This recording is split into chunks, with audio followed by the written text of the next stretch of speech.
What was the last one? Cartesian coordinates. Left-handed coordinate system we have seen, and right-handed coordinate system also we have seen. Now we are going with a small basic definition.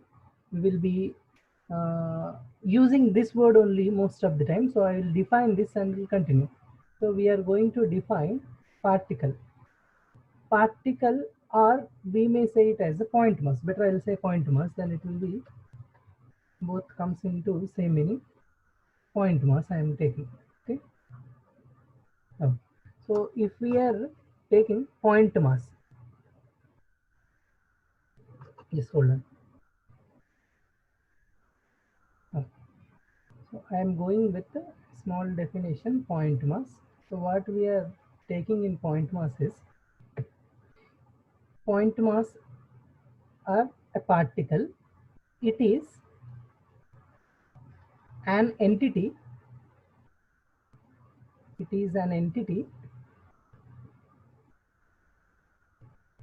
which has finite mass. So some mass it should have, which has a finite mass, and mathematically if we speak, it will be having 0 dimensions.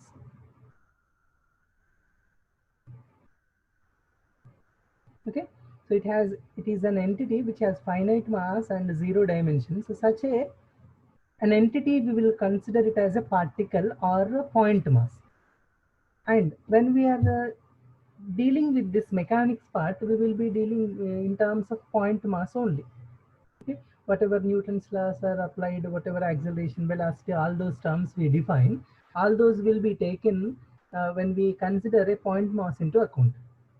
But whatever we studied in class 9 and all, there we will not be considering a small entity. We will be considering a car is moving, an object is moving and all.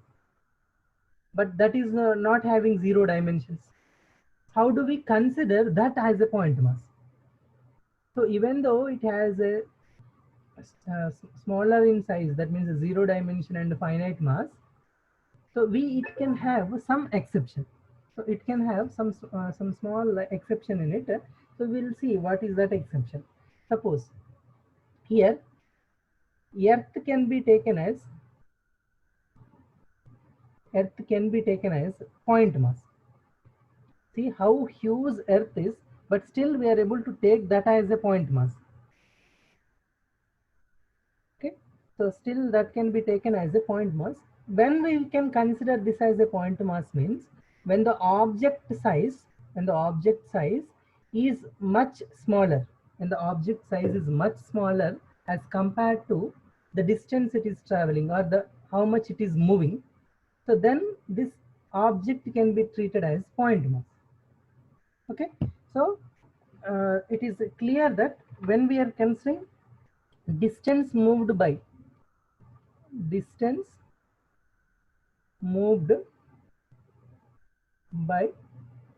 a body, distance moved by a body is much greater when it is compared to its size, then the body is considered as a point mass.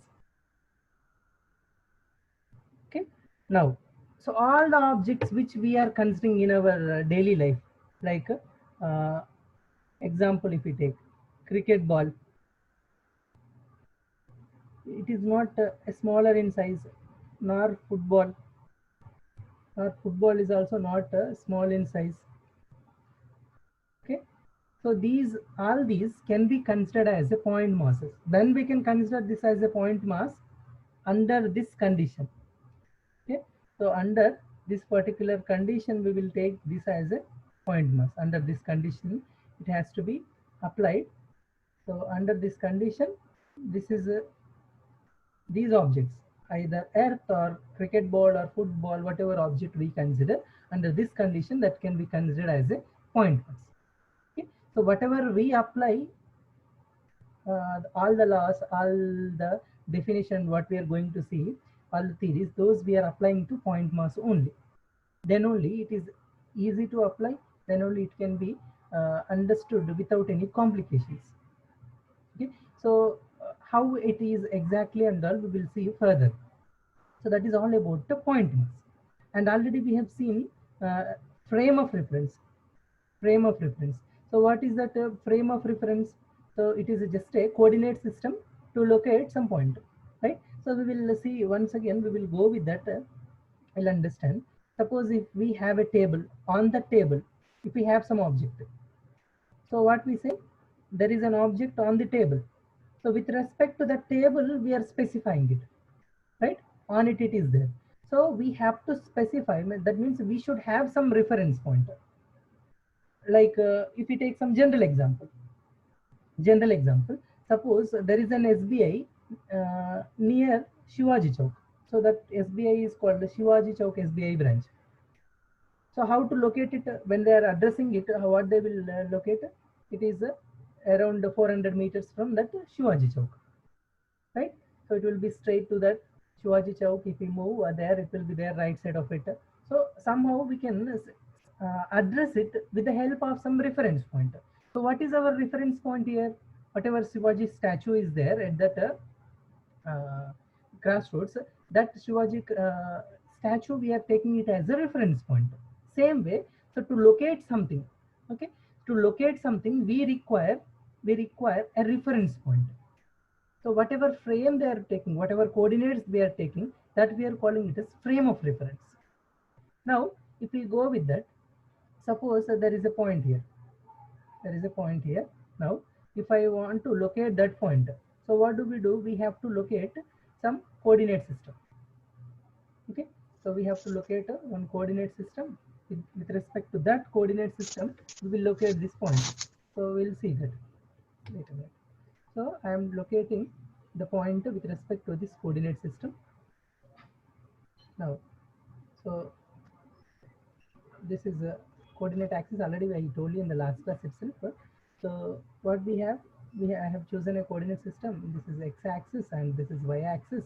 So this is our origin. Okay, so origin has to be taken. So with respect to all these, we are defined now. So this point has to be located. So how do we locate from x-axis? From x-axis, how much distance it is there? Okay, from x-axis, how much distance it is there? That distance. So how do we choose it? So this is the distance it is there from x-axis, right? So one second.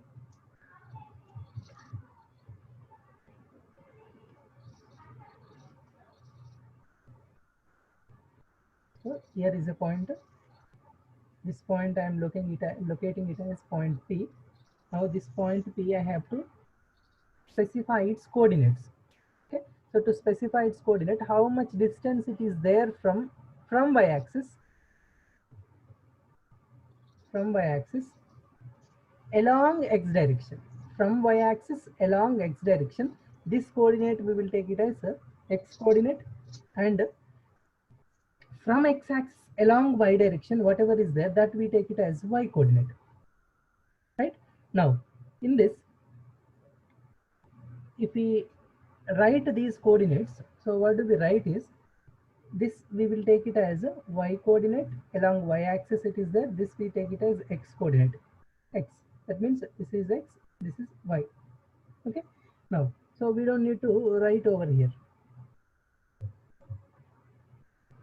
So this is how we locate position of a particle. This is how we locate position of a particle. Now, so what we will write, this point P can be written as x comma y. This is in a plane. Same thing we can define in terms of space also. There one more coordinate will come, z-axis. Already we have seen that how that z-axis also, how it will be under. So this is how we specify position of a particle. And next further, when we go into the next chapter, there will come across vectors and all. So there we say this point only as a position vector. The position vector we will indicate with this. So from origin, whatever is there, if we draw one line, that line we will take it as a, so with respect to this origin, this is located here. This line we will call it as a position vector, that will be indicated with an arrow mark. So usually we will take it as a small letter r as a position vector. Okay, so this is how do we represent a position vector. So just we came to know how to locate a point, how to locate a particle in a space. Same thing, it will be same if we locate in space, one more coordinate will come, right? So that is how we locate the position of a particle. Now, here the same phenomenon is involved in case of this. We know that Google Maps, how it works. There also it will be it will be showing two coordinates, longitude, latitude, v equal. Okay, so there also this xy coordinates only it will be shown. So with respect to this xy coordinates only, the our longitudes and the latitudes will be set. Now, so further if we move further, in this chapter, actually from here we need some basic mathematics, so that I will cover in the next class. I will go with some basic definitions. Before going to the basic definitions, we will see what are the types of motion in general it exists. I'm not taking in terms of dimensions, just types of motion I'm taking. Types of motion, if I take types of motion now. So in this, so I will directly go with this types of motion. First one is rectilinear motion. Rectilinear motion.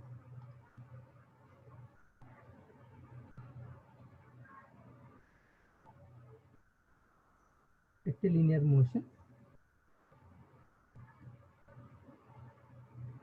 If a particle moves along a straight line, if a particle moves along a straight line, or if an object moves along a straight line, all the particles which are consisting in that object, all they move in a straight line, that comes under rectilinear motion. We will go with an example also, so that you will have more clarity on it. Like just a minute. Right. So this example, if I speak about this, so what you could see there. So these athletes, they are moving in straight line. Okay, straight track, I should say. So they are moving in a straight track in the given example. Right. Now these athletes who are moving in a straight path, their motion can be treated as a rectilinear motion. Okay, so that is all about how we are specifying rectilinear motion. Next if we see, one second.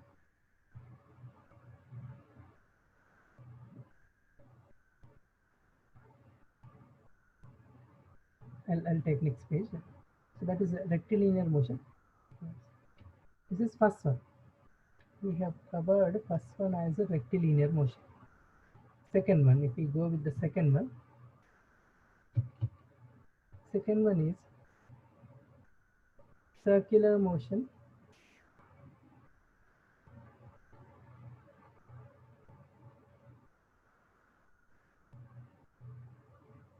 All the particles of an object goes in a circular path with respect to a fixed origin, that can be treated as a circular motion.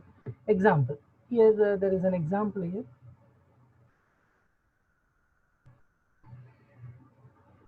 Right, two examples are there in this. So what are those? A boy, what he is doing is carrying one thread with the help of a stone with the help of a thread, and he is whirling it. When he is whirling it, the path of the stone, if we observe, so it is moving in a circle. So the motion of this stone can be treated as a circular motion. And so whose origin is located at this particular point. Right. Next, other one is a satellite is revolving around Earth in a circular path. Right. So this is also comes under circular motion. And just giving a basic idea how many types of motions are existing here. Right. Now, next one. So we have completed. First one is rectilinear motion. Second one, circular motion. So third one, if you see, if we go with the third one, Let me take example of it, then I will write over it. So whatever you observe here, is here a disk is there. A disk is rotating with respect to a fixed axis, or Earth is revolving on its own axis. Okay, so this is a self rotation. So here comes the third type of motion, that is called rotational motion or rotatory motion. Okay, rotational motion. Okay. Next, so rectilinear motion, circular motion, rotational motion, and one more also we can take, but that can be taken as a part of rotational motion only. But here I am taking it as one more fourth kind of motion. So what is that is? I'll take example and I'll go with that. Right. Now, so what is happening here? Two examples you could see here. That is, there is a guitar. So what is happening in that? So the guitar is the string of the guitar is vibrating when you pluck it, right? So it is vibrating. Next, a swing. Okay, so a person, a small a boy is sitting in the swing and is uh, moving in oscillatory motion. Oscillatory motion comes under vibratory part only. So whose time period is a little more. That is what the slight difference between oscillatory and vibratory. So here, so what is the fourth type of motion here? Whatever we are speaking here is the fourth type of motion is a vibratory motion. Vibratory motion. Okay. Now, vibratory motion is fourth one. Dimension. So one dimensional motion, if we speak about one dimensional motion, in one dimensional motion, what we see here is we'll be watching about a particle or an object. If a particle or an object, if it is there, now that particle or object, what is happening to it? It is moving along only one dimension, along only one direction. That is, so it is, if a particle is located here and or if an object is located here, it is moving along only on the x-axis. So it cannot move up. So such an object movement can be taken as motion in one dimension. Whatever rectilinear motion I explained, if a person is moving straight in a athlete is moving in a straight line, that can be treated as a one-dimensional motion. We can have other examples too. Suppose if a ball is dropped, then it can have only one directional motion, that can also be treated as one-dimensional motion. Okay, suppose if there is a ball and if it is dropped, so what happens? It will have only one direction.